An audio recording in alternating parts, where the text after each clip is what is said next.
Ayun mga idol, so gagawa tayo ng litson marinade. Sprite. Kalahati. Para masarap. Marinade na natin ng isang oras. Tanglad. Bawang at luya. Homemade marinade. Black pepper na durog. Ay naman, tinagkuhan si kuya. Nana. Yan natin ng oyster sauce. Para mas lalong sumarap ang ating litson. And fresh milk, bakit may fresh milk? Because milk Litson. is a natural tenderizer for your meat. So para mas Oyster sauce. I put fresh milk. Dalawang piraso. You put some patis or fish sauce. Just a splash.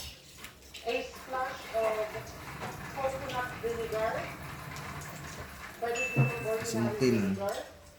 And of course, salt and pepper.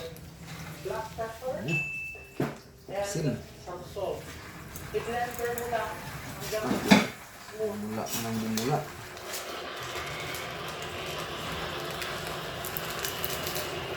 Saka magic sarap para lalong sumarap. One recipe of the marinade is good for approximately 1 kilo Lagay, of lagay. meat.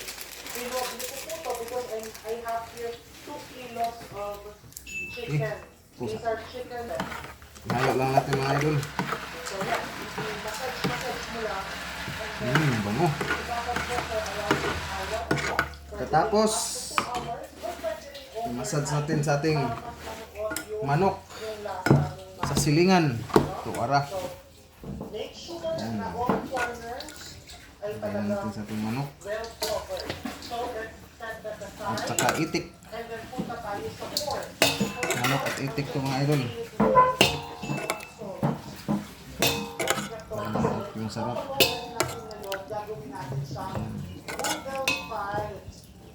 Palamanan natin ang batikon at atay ng itik.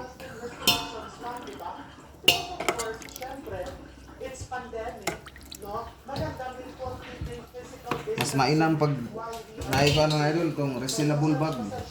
Para doon lang sa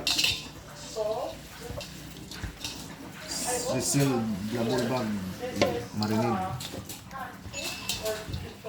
I'm just going to season it with some salt as well.